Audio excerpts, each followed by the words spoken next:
Olá, meu nome é Alice Pires e junto com os meus colegas Diego Dutra, Diego Lourenço, Leidiane Ferreira e Thiago Lacerda, vamos apresentar o seguinte tema: as vantagens e desvantagens das fontes autônomas e heterônomas e a prevalência delas após a reforma trabalhista, além do papel do Poder Judiciário.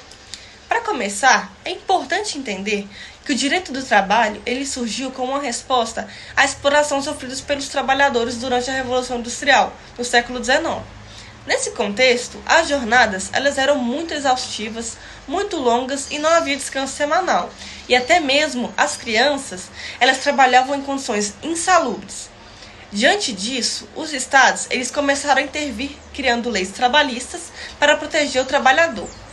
Essas leis elas são conhecidas como fontes heterônomas, porque são impostas por uma autoridade externa, ou seja, pelo próprio Estado. Um marco importante no cenário mundial foi o Tratado de Versalhes, de 1919, que criou a Organização Internacional do Trabalho, a OIT, para estabelecer os padrões internacionais de proteção social.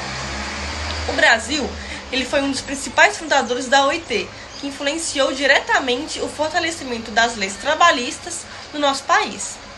No Brasil, a Constituição de 1934 foi a primeira a inserir direitos trabalhistas como o salário mínimo, a jornada de 8 horas, o repouso semanal e as férias anuais. Alguns anos depois, em 1943, tivemos a CLT, que é a Consolidação das Leis de Trabalho, no governo de Getúlio Vargas, que reuniu diversas normas já existentes e deu forma ao direito do trabalho, como conhecemos hoje. Assim, as fontes heterônomas elas foram as primeiras a se consolidar, garantindo direitos mínimos obrigatórios a todos os trabalhadores. A grande vantagem dessas fontes é justamente oferecer a proteção uniforme e impedir abusos, porém, a desvantagem é que muitas vezes essas normas são rígidas, levando em conta as particularidades de cada setor da economia. Por outro lado, com o passar do tempo, os trabalhadores eles começaram a organizar sindicatos, lutando por melhorias específicas para cada categoria. Essa organização ela deu origem às chamadas fontes autônomas, que são produzidas pelos próprios sujeitos da relação de trabalho, por meio de negociação coletiva, através de acordos e convenções coletivas do trabalho. No Brasil, os sindicatos eles surgiram no início do século XX e ganharam força com movimentos como a Greve Geral de 1917 em São Paulo. No entanto, durante muito tempo, eles foram controlados pelo Estado, especialmente no governo de Getúlio Vargas, que estabeleceu um modelo corporativista. Só com a Constituição de 1988 é que os sindicatos conquistaram a verdadeira autonomia, com a liberdade de organização, direito de greve e poder de negociação coletiva. As fontes autônomas têm como principal vantagem a sua flexibilidade. Ela permite que as regras elas sejam adaptadas às necessidades reais de cada categoria. Por exemplo, um sindicato de bancários, ele pode negociar suas jornadas diferentes previstas na CLT, ou o sindicato de metalúrgicos, que ele pode negociar as condições de segurança específicas para a indústria. No entanto, também existem as desvantagens. Quando o sindicato ele é fraco ou mal estruturado, ele pode acabar cedendo a pressões do empregador, gerando a perda de direitos e precarização do trabalho. Além disso, a reforma trabalhista de 2017 extinguiu a contribuição sindical obrigatória, o que reduziu a arrecadação dos sindicatos e enfraqueceu sua capacidade de negociação. Falando da reforma trabalhista de 2017, ela é um marco na prevalência das fontes autônomas.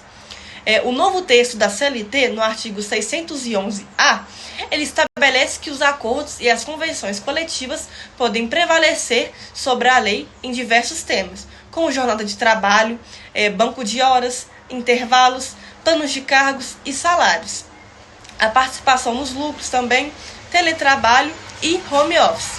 No entanto, o artigo 611-B, ele impõe limites, proibindo que sejam negociados direitos essenciais, como salário mínimo, FGTS, 13º salário, férias, licença maternidade, seguro-desemprego e normas de saúde e segurança do trabalho. Isso significa que a autonomia coletiva de um espaço ampliado, mas não absoluto. Um exemplo prático é o banco de horas. Pela CLT, em regra, as horas extras elas precisam ser pagas com adicional, mas por acordo coletivo. Pode-se negociar a compensação dessas horas com folgas, desde que respeitados certos limites. Outro exemplo é o teletrabalho ou home office, que pode ser regulamentado por convenção coletiva para garantir condições específicas de cada categoria. Nesse contexto, surge o papel do Poder Judiciário, que cabe analisar a Justiça do Trabalho, os acordos e convenções coletivas que estão de acordo com a Constituição e com as normas da ordem pública. O Supremo Tribunal Federal já decidiu o tema 1046 na repercussão penal, que a negociação coletiva ela pode prevalecer sobre a lei, mesmo que reduza alguns direitos, desde que respeite as condições constitucionais mínimas e a dignidade da pessoa humana. Assim, podemos perceber que o judiciário ele não intervém para a substituição da negociação coletiva, mas atua como fiscalizador, anulando cláusulas abusivas e garantindo que a negociação não viole princípios fundamentais. Para concluir, podemos dizer que as fontes heterônomas nasceram primeiro com a forma de Estado impor a proteção mínima ao trabalhador. Depois vieram as fontes autônomas, dando poder às categorias profissionais para adaptarem suas condições de trabalho à realidade. Após a reforma trabalhista, o direito do trabalho brasileiro ele passou a ser a maior relevância às fontes autônomas, mas sem abrir mão da proteção das fontes heterônomas. O papel judiciário é justamente equilibrar essa relação, assegurando que a negociação coletiva seja legítima, mas sem comprometer direitos fundamentais do trabalhador. Em resumo, as fontes autônomas representam a flexibilidade e adaptação às realidades de cada categoria, enquanto as fontes heterônomas representam a proteção mínima garantida pelo Estado. O grande desafio é encontrar o equilíbrio entre os dois instrumentos para a modernização do direito do trabalho, não se transforme em precarização das condições de vida do trabalhador. Bom, é isso. Muito obrigado pela atenção.